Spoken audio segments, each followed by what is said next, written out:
Well, it's one thing to be comfortable, and it's one thing to have all you need, and it's one thing to be rewarded for the things that you contribute to the great wide world around you. I really think if you're working hard, you shouldn't sink and you shouldn't starve.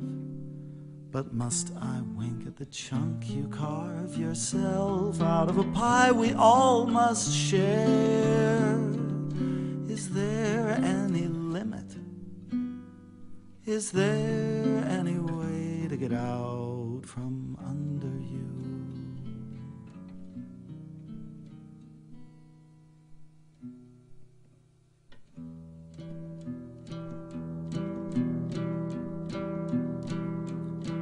Kill 'em all, I start to think. Or anyway, can't we raise their taxes? Why, they're just plain apes like you and me, and I don't see why they should need, say, 20 billion apiece like the Walmart Waltons. Kill 'em all, I start to think. Or anyway, can't we kick their asses somehow 18,000 times a millionaire? Does Michael Bloomberg really care that in New York, a city where he rules, the public schools are in the shape they're in? They ought to have his skin. Did you know that Rush Limbaugh made $58 million last year alone? And it makes him mad to share. Did you know that Simon Cowell, for all his warmth and sweetness and of course good taste, made just last year now, are you ready? $80 million. Sweet, sweet, sweet humanity, what the fuck is up with this? I really don't see how you think you'll justify it. Sweet as I'm sure it is just to know your kid's gonna have enough. It can get rough in a revolution, and the day may come when a revolution really starts to seem like the one solution. And then, at least if the past is any guide, kill 'em all, they'll start to say, beginning with all those crumbs at Goldman and 1,000 more I couldn't name, and Britney Spears and Howard Stern and Tiger Woods and the guy who owns IKEA. Kill 'em all, they'll start to say. And even though all of this was normal and you only took what was right there, and all your friends agreed that this was fair enough and that to share would be unfair to you, it really isn't true. Like, did you know Bill O'Reilly, for speaking at your event, wants $50K? And I think he gets it too. And did you know that Dr. Phil made 80 mil last year? Kill 'em all, I start to think. Or anyway,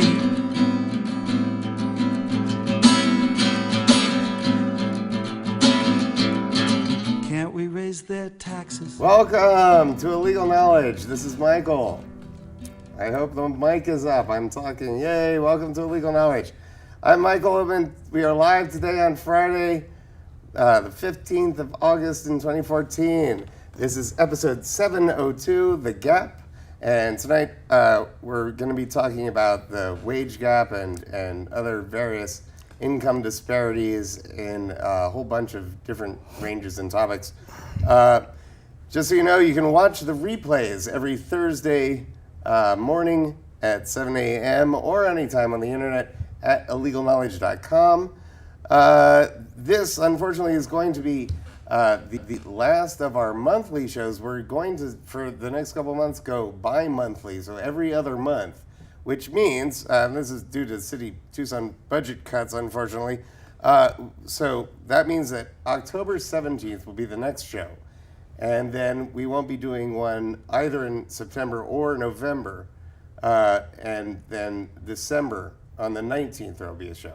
So October 17th we're doing the 2014 General Election special, and the December show is still to be determined. So you are witnessing the end of Rome, and I hope Access Tucson will continue into the 2015 year. It looks like I will actually be doing the final live studio broadcast from Access Tucson in 2014. Hopefully there will be a 2015, but this might be the last show on December 19th, so hopefully not. Anyway, we'd like you to call in and tweet.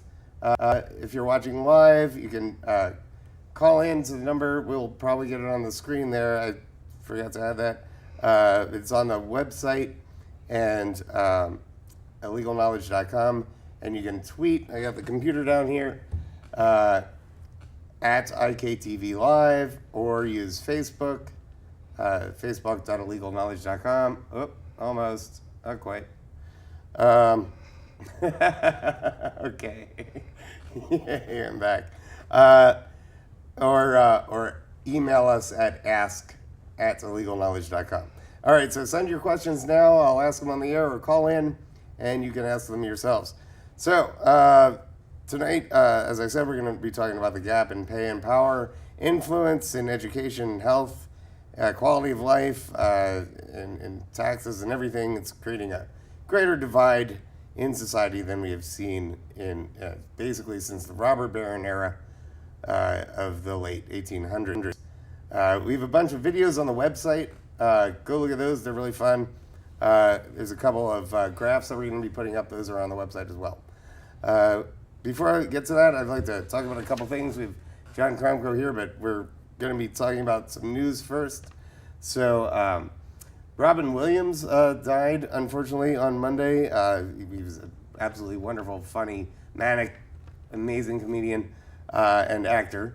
And not to really speak for the dead here, but you see the rush to judgment that happened in the media about him committing suicide due to depression, that may not be exactly right, because it was just revealed that he was suffering from Parkinson's. And, you know, with a person who does a physical comedy routine, kind of like Robin Williams does, if you have Parkinson's, you're not going to be able to do that. And I can see why it may not have been just depression. I just wanted to correct the media on their rush to judgment yet again.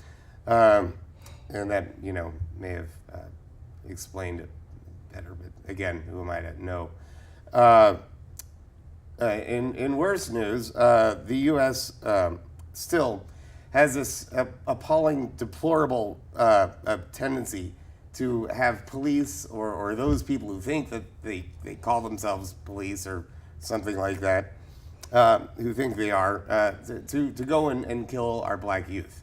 This time, it was Officer Darren Wilson of Ferguson, a town in the suburbs of St. Louis, Missouri, who killed an unarmed 18-year-old black college-bound student. His name was Michael Brown, and apparently it was for jaywalking. Hopefully we will see justice eventually with this thing. In Iraq, al-Maliki finally stepped down. Yay! I bet we're bombing again. All right. Well, you know what? This is just okay. So the new guy, his name is Haider al-Abadi. Close enough. He might make it work. Oh, good. We're back here. All right. Great. He's unfortunately he's Shiite supported, so he's not that different from al-Maliki. This probably isn't going to help in terms of the whole situation with ISIL and the Sunnis in the north, because he has the bonds with the Shiites in the south. So we're also beginning to arm the Kurds, which is probably, I don't know, it's just a mess over there. But it looks like they are being brought back into Iraq, so that independence movement we were talking about, that may not actually be going on. So my good news, the UN did declare a humanitarian level 3 emergency up in the north, which allows for a bunch of aid and relief to arrive. And it looks like Iran is actually supporting U.S. intervention because they don't want to deal with the ISIL crowd.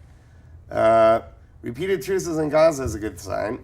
This one that's happening now is supposed to be ending Monday. The last I heard on the news when I left at about 3 o'clock, it was still going on, but who knows, it may have changed by now. I really hope everyone can get together and make it last this time. On our fauxghazi contest that we're doing about the fake scandal names, our own Joe Cox suggested best-ghazi. Yay, so yay, Joe. Keep sending your fauxghazi scandal names to hashtag IKTV Ghazi or hashtag fauxghazi, FAUXGHAZI, and we'll read them on the air. All right, so back to the United States. The show this show that we're doing right now, we're talking about the gap, and then again, that's the wealth gap, the wage and pay disparity gap, and so many other indicators, which are creating this greater class division in the U.S., even then currently in England, in terms of upward mobility. And we'll be talking about the causes and solutions that we might be able to think about. I have tonight, as you saw earlier, I have John Cromco with me. Hi, John. Let's see if we can get over here. You can say hi, make sure your mic's on. Okay, hello. All right, great. John Cromco is our former Arizona state legislator. He's been on the show the most of any of my guests, so congratulations. This is his fourth time on the show. He's earned a spot in the record books. So this week we were listening to Hillary Clinton talk about in terms of foreign policy.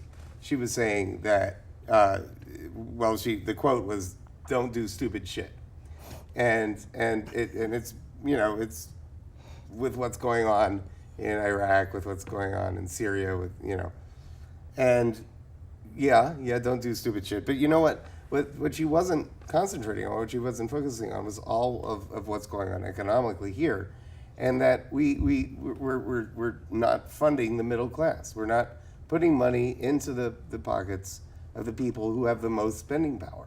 And I mean, isn't that just doing stupid shit? And so how do we stop doing stupid shit? Well, there's some authors have written recently that what we have now would be normal under capitalism, and what we went through in the 50s and the 60s was abnormal. Yeah. And it's possible that that's correct. I was growing up in the 50s and 60s, and I studied about economic systems, and I wondered why it was working so well. Right. That is, so fairly. Now, of course, we didn't allow minorities in the system then.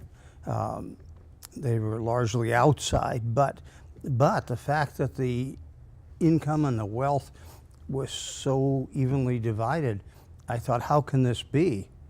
And so I've thought a lot about that, especially since people are writing about it now. And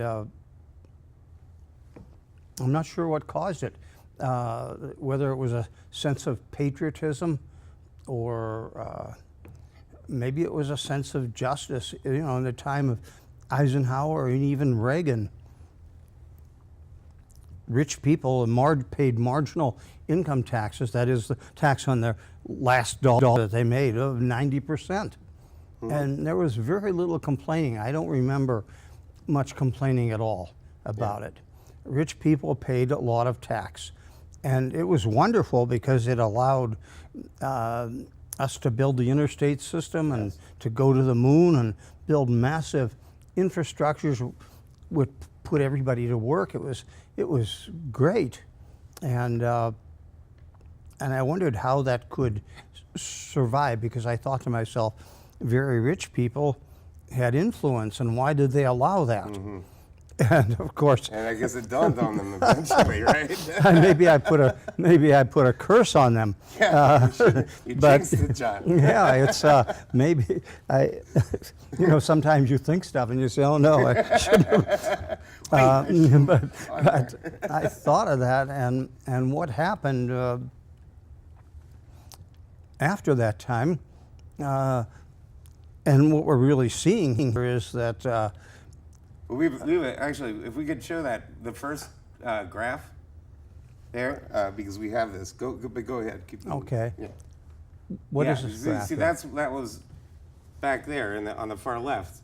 Mm-hmm. That's the rich, the difference Tax- between. Yeah. Well, that's actually. Here's the thing. It corresponds almost exactly. Well, conversely, actually, with the tax rate. You see where it's really low? Yep. That's when the tax rate was really, really high. So we have the Great Depression back on the left. And the tax rate was rather low up until the war. Because really up until the New Deal, I guess, really. Because they needed to fund all that. So they raised taxes there. And then the tax rate went really high. And then it dropped. Well, At Kennedy, dropped at Nixon, went up a little under Carter and Ford, and then severely dropped under Reagan. yeah, that's Reagan was a big change in the system, and maybe it whetted their appetites because they saw what they could have. Maybe that's what happened.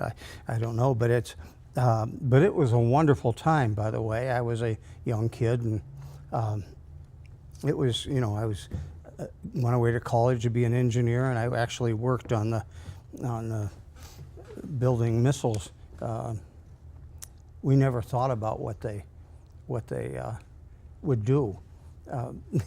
I worked on guidance systems, but it was such a dynamic time. Okay. And a young person like me you could do almost anything. It was wonderful. There were plenty of jobs. Education was really cheap, and that's a big change. Yeah. I remember years later, I was in the Arizona legislature, and this was like 1970, and I came down to the floor one day, maybe 74, and they were discussing a student loan program. And I thought, student loan? Why would anybody need a student loan? The tuition at that time was $50 at the U of A. Yeah. Well, I guess in UC Berkeley it was free. Yeah, Up until, actually, it was free here in the too. 60s, I guess. It was right? free Yeah. here, but the fees and stuff added up to like Right. $50. Yeah. Okay. Yeah. Yeah, it was. They were very Well, careful. the state schools, right? Yeah. Yeah, because the Because they Constitution. got funding from the state. Yeah, the Constitution because there said were it was. people who paid taxes Yep. to the state. A lot of funding. And they had the money. And so it was great, and a lot of this was left over from the GI Bill and stuff, where Right. the GIs got out of right, World War yeah. II, and their education was free.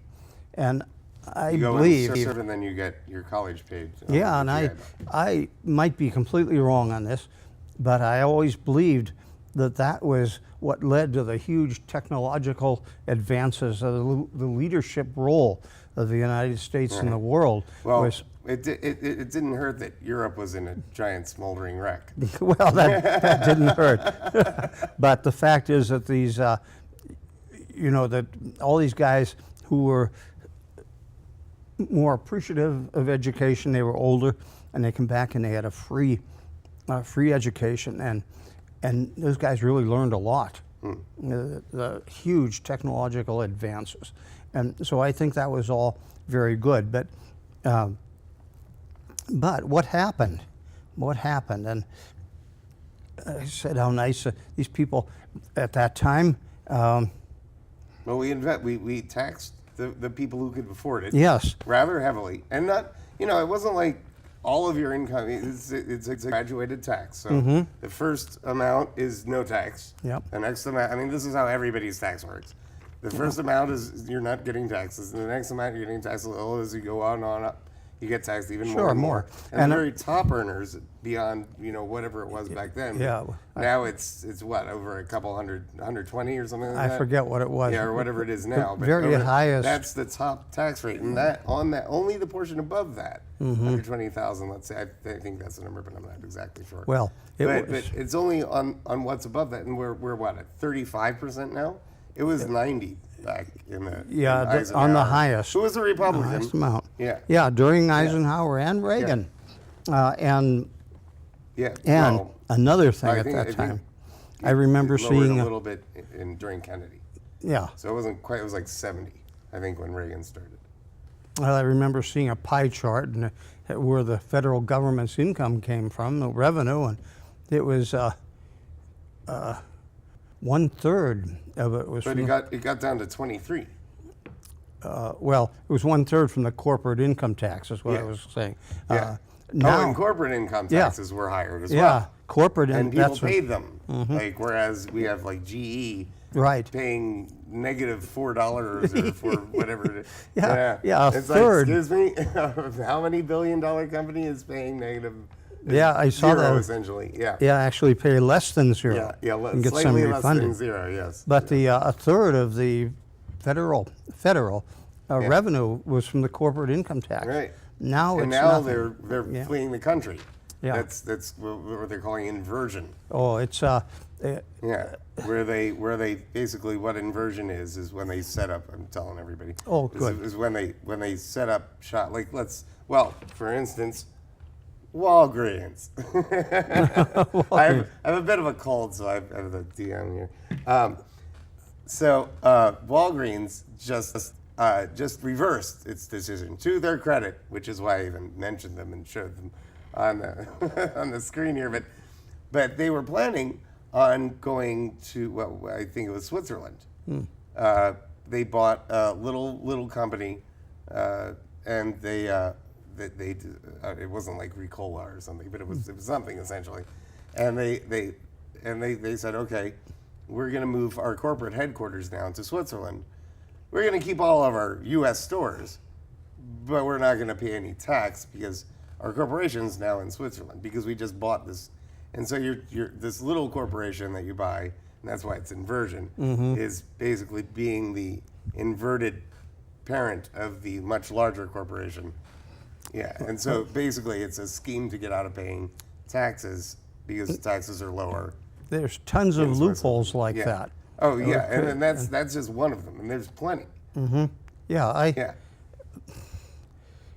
I mean, we could go and list them, but you can just Google search for corporate tax loopholes, and you'll find I don't know how many millions or billions of pages. And I don't know if this was going on before, and I wasn't aware of it, or what. But the corporations are so involved in the government that they actually write the bills, the tax law, Yes. and.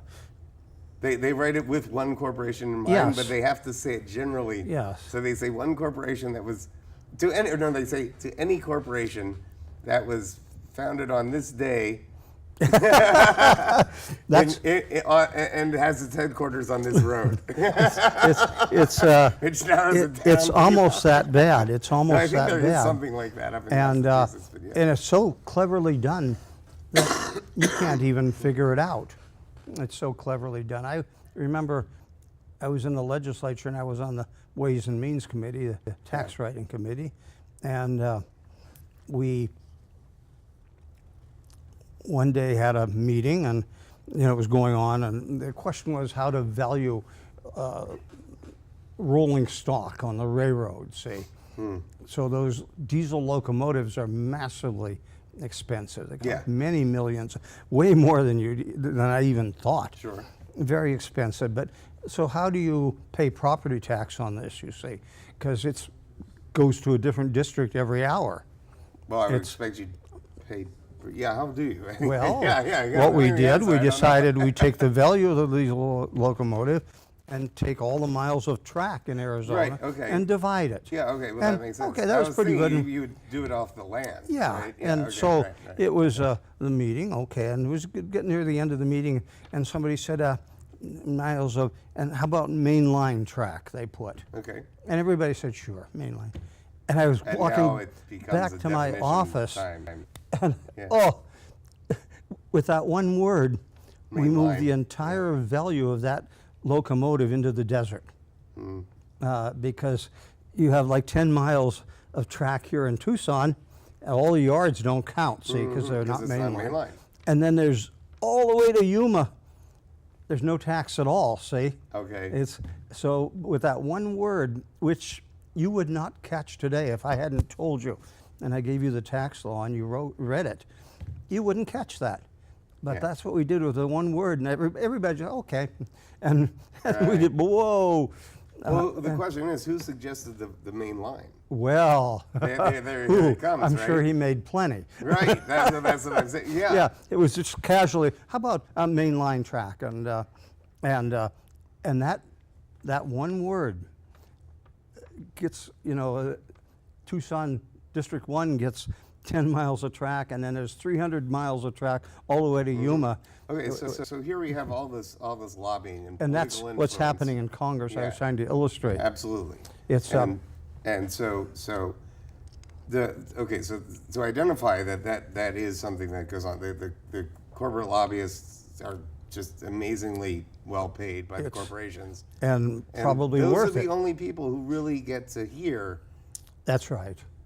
get to be heard by the representatives. Yeah, it's And there's ALEC, I forget what the acronym is right offhand. The Legislative Council, You know, AL. as another, I'm doing this petition to ban the red light cameras. Yes. And there are many reasons that I support, Yeah, or oppose that, but somebody came up to me the other day and said, "Why are you doing this?" And I said, "Well, voting doesn't work." You know, Right. it's, Which is what he's doing the initiative process. yeah, Yes, I'm yes. doing an initiative, but you know, I gave the guy sort of a smart remark, but it's true that now If you vote in the legislator or they're anywhere, not necessarily going you go to the city council, the board of supervisors, somebody has already talked to those people. Right. Well, I mean, we'll look at the way they cut the funding for Access Tucson. We're at Yeah. half our funding, and we're good till roughly the end of the year. Yeah. And then after that, it's well, you shit out of It's- luck. You're on your own. Yeah. It was a lot more looking after the people and the folks and doing things that people would want. And now it's, Right. Well, they want to build a mini dorm on the land here, so they want to tear is it that what they down. wanna do? Yeah, it looks like it. yeah, it's, Or not a mini, one of those things that they're building right now. all whatever over the they place. build. Yeah. Someday you'll have to do a show if you Well, have I another have. show I've done a couple on that. What yeah. this doesn't make any sense at all to me.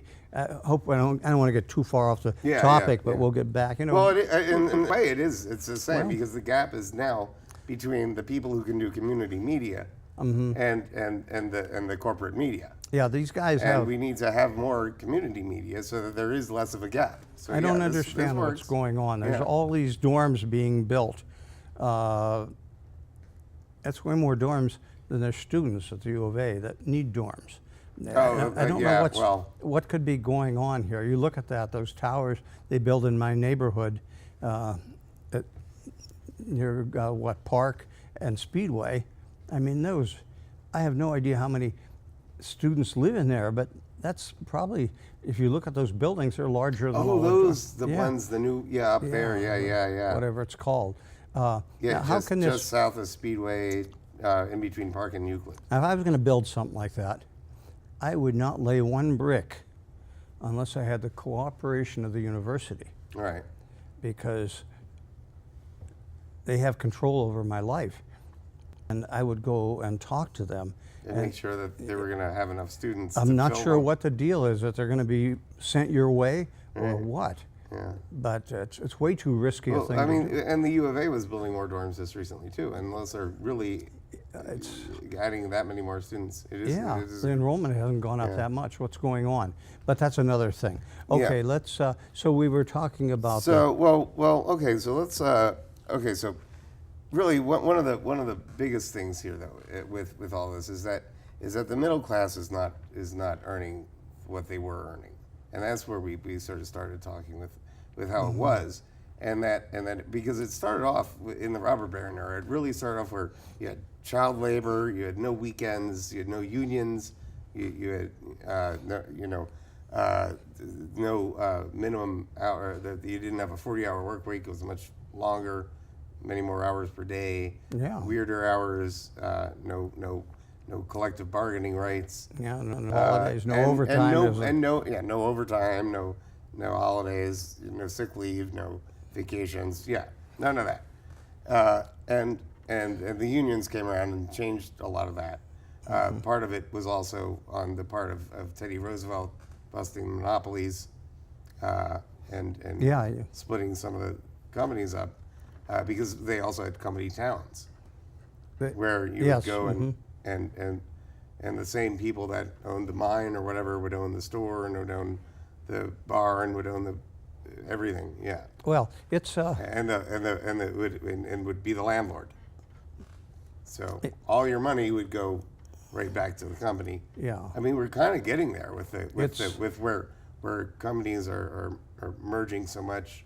Yeah, they're really squeezing becoming a handful. And they've done a brilliant job turning people against unions. Yeah. You know, I go on the internet and read stories and see the postings and stuff, and God, people think that the unions are like the devil.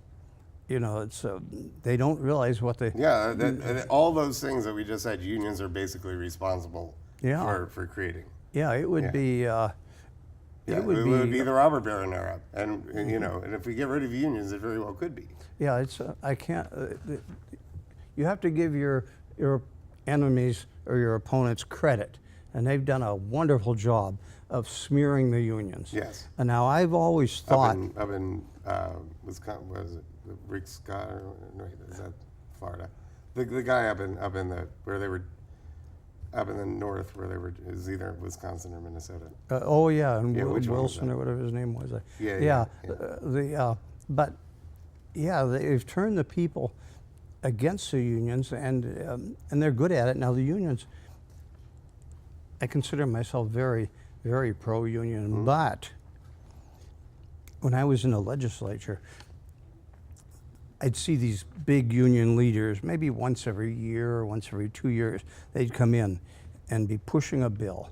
And I just noticed that their bills had a flaw in them. It's just a little thing, but you could drive a truck through it, right. See? And I'd say, look at this is no good. This invalidates the whole bill. And they'd say, this is the way we want it. And I realized one day, see, where do union leaders come from? Well, they're working for the company. Yeah. The company gets to see a guy that's promising. Okay. And they feed him. They give him information. And they follow his guidance, and they groom him to be the union leader. That's it's very difficult to become the union leader if the company hates you. So a lot of these guys start out getting favors from the union to get the position that they need. And I think they often owe allegiance to the company. I see. Yeah. Okay. So, because these bills, they were always trying to do the right to work law in the state, but they always screwed it up over and over again. Nobody could screw it up that way by accident. Yeah. So I've always been suspicious of union leaders. So if there are union members listening to this, I think you've got to change those guys pretty frequently to let a union leader be entrenched forever. You end up like with Hoffa. Yeah, it's you end up being an enemy of the cause. Right. And I think unions should guard against that. And there are people on the other side. I worked in the civil rights movement, the anti-war movement. And there were always people in the group who I realized were spies. Oh. The police, and now they admit that. Yeah, they did had that. the FBI in it. Yeah, they had agents in there, and I always use the case. You were talking about the riots in Missouri. Yes. Yeah, and I mentioned I went to the city council the other day and told the city council, they didn't buy it, by the way, but I told them that I think the cops caused the riot to have this. There's a big basketball, big football game, and the kids are all in the bar drinking. Oh, the one that happened over. Yeah, Yeah. I was at the one on 4th Avenue, and years ago. What was that? About 8 years? 10 Yeah, years that ago? was what, 2001, I think. Something like Yeah. that. I was there, and it was clear the cops caused it. Well, they crowded everyone in first of all. Well- and then they were just shooting. Yeah, you come out. It's like in I mean, Missouri. they were shooting the At the main gate. rubber bullets in the beanbag. What are things. people doing there dressed as stormtroopers? Well, right. What- It automatically why- yeah. makes people freak out. Sure, you freak Yeah. out. Yeah. You have the stormtroopers there, and that's, you see in Ferguson now. I'm sure that everybody's playing into this, but they took that one police department. What was it, the sheriff's department or something? They put the state troopers in there, and now they're going down the street. Everybody's hugging them and everything, and a lot of kissing and hugging. And I'm sure that's overplayed. But the fact is, what were the stormtroopers doing there in the first place? And at the main gate there, you come out of the bar, come onto the street, and there's these guys in these stormtrooper uniforms. And I told the city council, if you took a tenth of the money spent on that and had some cheerleaders and a couple bands, there would not have been a riot, you know. Yep. And I mentioned then, and this probably got a lot of people mad, that I know that the police always seed the crowd with their agents to get the thing going. And if anybody wants examples of that, I forgot them Yeah. from the civil rights movement and stuff. So, Well, and then the other thing that's going on is that even if you're there, you'll get cited for like some kind of little thing. Even if you don't get taken to jail, you get cited. Some little misdemeanor thing. you took a, They have you then try to pay a fine, and if you don't have the money to pay a fine, now you get thrown in jail. Because I thought that we got rid of debtors' prisons back in the 1800s. I was pretty sure. do we still And- have that? I didn't Yeah, know. it's because what they're doing is they're saying that if you can't pay the fine, then you have to go to jail, which doesn't really make sense because they have No. to pay to put you in jail. So Yeah. it's taxpayer I money thought- going, I didn't know about this. I Yeah. thought that we did away with this sort of thing years ago, that you They did either a big pay a thing fine. about it on NPR. In fact, I would encourage people to go and Well, to go and look up the NPR story. They did a multi-day segment thing, I'd yeah. like the idea, I'd like to see the idea take off, that we not have stormtroopers. Well, in the troops. and it's- we don't. Well, it's all part of the same sort of thing. That the equipment, the hardware that they're getting. Yeah, so they have, They've got tanks. yeah, you have a know? tank. I mean, they got these lidar weapons. They call them less than lethal. Yeah, they, if the city of Tucson need a tank, they need to surrender right Yeah. then, because that's the end of it right Yeah, there. You need a tank, you've reached the revolution. So I don't know if I could ever Well, get I think that could that be why? Because of the Sure. income with the wealth disparity that we're seeing.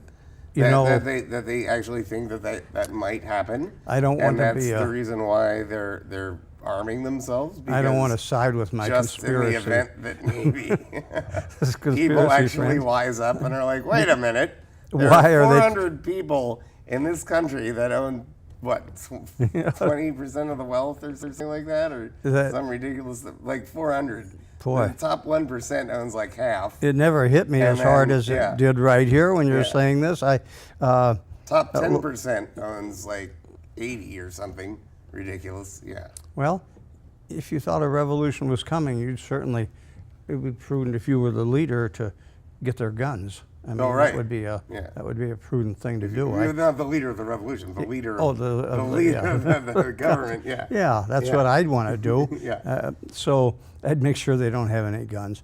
But it's Well, plus the other thing, if you have the gun and they have a tank, it's well, guns are still scary though. it's a question of do they have enough bullets in that tank?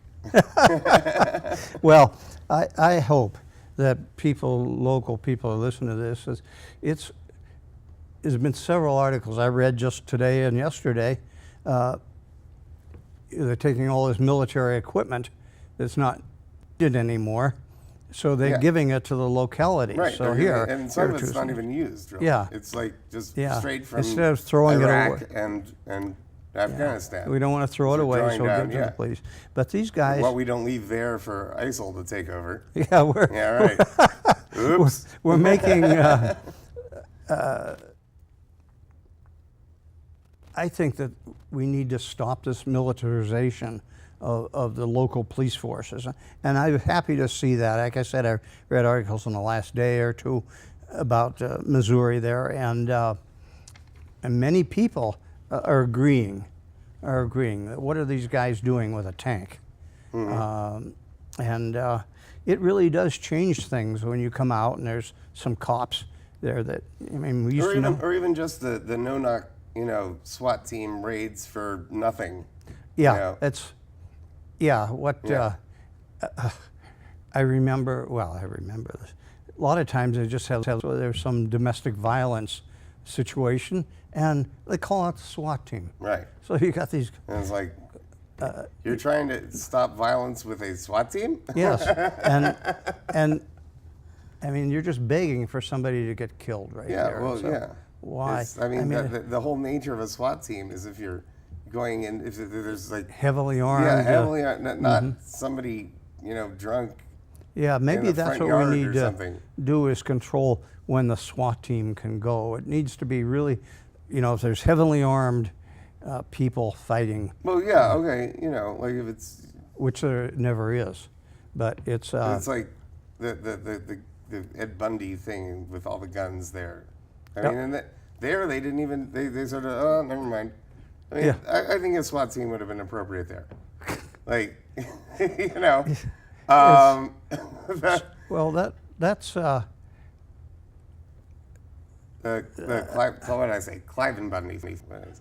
Yeah. Well, this is okay. I could talk about this all night, but maybe we should go on to another thing. But if you want to, I think we really need to demilitarize. And there's going to be a bill introduced in Congress in a few days to stop that procedure of sending tanks to the local police. Yeah, in the U.S. Yeah, in the U.S. Congress. So that'll be a good thing to see, because it's there certainly is no need for it. And that's what I'm saying. That's all part of this whole thing with the privatization of the prison industrial police thing. I've watched that. You have private prisons now. The corporate, I've watched that. I told one of the people out here while I was waiting in your green room here that years ago the prisons you could just administer them when I first came to the legislature, and now it's all privatized and it's certainly not any better. They're paying the people who work there less. Not any better at all. They're getting horrible hours. There are fewer of them. There's less security. The food is ridiculous. You should never have. You're going to these places that don't even really have any kind of nutrition in the food. There should never be profit motivations to like the servicing. In healthcare, there shouldn't be any profit in healthcare, and there shouldn't be profit in prisons. Yeah, that's. Well, what people don't even see is you get lobbyists lobbying to make more things illegal to help guarantee that the prison will be full. Exactly. Yeah, if you don't have the census. And also recidivism. Yeah. You want to make sure that the people who are in there go back, because you want a repeat customer, because you got to keep that thing full. I knew a guy who was a warden. How else are you going to make money? Yeah, I knew a guy that was a warden one time, and I said to him, this recidivism rate, what? He said, John, without recidivism, a third of us would be out of work. Right, exactly. Exactly. If they were actually corrections. Yeah, he wouldn't feel that way at all. If it did correct anything. I think when I mentioned this to him, I said, you take this guy out, he's been in 10 years or 8 years, and you take him down, drop him off on the corner. He doesn't have any support system in his family. Exactly. He almost has to steal something to get to eat. Yeah. And they like that. See, that's a warden. should have the motive that we want this guy to be successful Right. on the outside and You make wanna- something. You of would want to have himself. them go to school. Yeah, in the or prison, whatever. Get a I'm hoping find a we get skill to or something school. like that. Yeah, You 'cause know. it's but that's what you get with private prisons. And I was in the legislature when I can't remember. They always were fighting for private prisons. People on my side always tried to block it, and we were successful for Yeah. many years. I don't remember if I think maybe they did get the private prisons through. Well, yeah, whenever- we have a couple of them. There's still the one up in Florence, which is the state. Oh yeah, And but- then they still have the federal ones down, but there are a couple private prisons in Arizona now. It's It's, the CCA, yeah, it the gives Corrections Corporation of America. That they're here now. Yeah, you get so. motivations to keep the prison full. Okay, So let's- you got. Let's talk about with wages. Okay, so one, we have the problem between women and men, where women are being paid 70 some odd percent on to the men's 100%, and then there's the fact that when this most recent great recession happened, we lost a lot of really good jobs, and when we see the jobs numbers and stuff like that, they're numbers, but they don't describe the jobs. And yeah, that's right. the problem is that we've been replacing all those jobs with service industry jobs, and not with the highly skilled, high paid. And so what's happening again? We're eroding the middle class. The middle class doesn't have buying power. The middle class isn't paying taxes, and the government doesn't get funded, and then the services don't get It's paid, and then people don't get them, and then they end up less advantaged, and then they end up not being able to have the skill to go get the jobs, to be in the middle class, and it's this giant loop. yeah, it is. And so let's say that Seattle's making its minimum wage $15 in 2 years, or a little less. Maryland is already currently statewide 10.10 minimum wage. Others are doing so all over the place.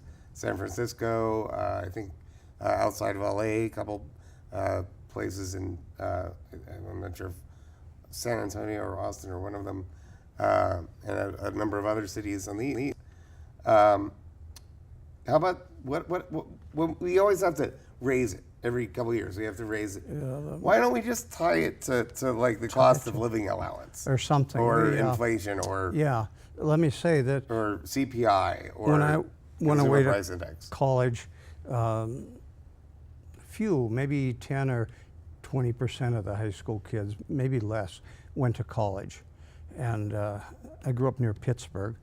And I remember when I came home from college after a couple of years, and all my buddies had nice houses and nice cars and families and a good pension plan, a good health care plan. It was different then. See, it was, those people really had opportunity.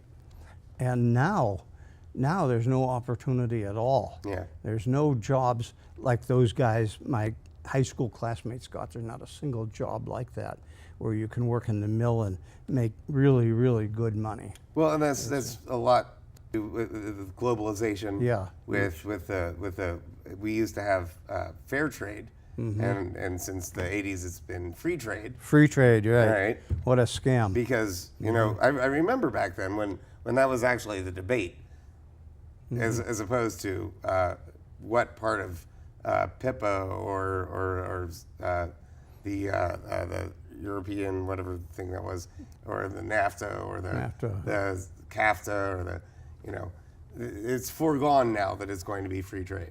But back then there was still a debate of whether it was to be fair trade or free trade. And obviously fair trade is when you have tariffs so that you can't just say, okay, well the actual raw wages are this much, and so and shipping containers, that didn't help a whole lot. Standardized shipping containers. Yeah. Because usually you're shipping pallets and on very small ships, and it costs a lot to ship. But now you can ship your stuff back and forth really cheaply, and it's much cheaper to go to China or Indonesia, India, You know, some parts of Africa now. Now they're getting Bangladesh. You know, even Mexico still than it is to produce here. This is very difficult to fix. A lot of things that I talk about. I mean, especially if we want to raise the minimum wage. I mean, we really have to raise the wage of all the other countries. Yeah, that's right. It's this problem. Or tank the dollar so much. Most of the things that I talk to you about, I have pretty good ideas about how to fix them. Yeah. But this is one that is really difficult. Well, if we make the dollar worth almost nothing, that might do fix it. Yeah, that would be a third and world country. we're on the way. Yes, we are on the way. We are on the way, and maybe for our grandkids or our kids, it'll. Well, I mean, they are stopping so much new investment in China because China is actually starting to get paid a lot. Like, because there's so much going in, there is a little bit of competitiveness now going on amongst the workers for which employer gets which workers, and so their wages are going up. And now as a result, businesses are leaving China and going to. I mean, China uses Africa to get its cheap labor. Yeah. I mean, it's. I'm not sure about this minimum wage thing. I could say, oh yes, raise the minimum wage. Well, if you weighs it all together, it's like a rising tide lifts all boats. Well, I mean, so I you know, guess. when companies say, "Oh no, you're going to kill all the jobs and blah blah blah," no, you're not, because you're not going to reduce the number of jobs because your competitor has to do the exact same thing. So everybody goes up at the same time. It's not like, you know, so that's all obviously untrue, and it puts, in the short term, it puts money into people's pockets until the money loses its buying power. And that's what I'm saying. Well, let's just tie it to the CPI or to COLA. Or that is a key thing there to get so we don't money have to out. keep doing this every we're time. a consumer-based society, and if the consumers don't have any money, the whole society is screwed. Did you see that what's his name, Robert Reich, Inequality? Yeah, Inequality for All. Yeah, and they had some really rich guy on there. His family was rich. They had this factory, and he doesn't create any jobs. Right. He says, No, he's saying that the consumer creates the jobs. Yeah, I don't create anything. He says, I use one people. pillow, I use one. Yeah. And he says, all my money goes into a hedge fund. Yeah. He says, I don't even know what a hedge fund is. Yeah.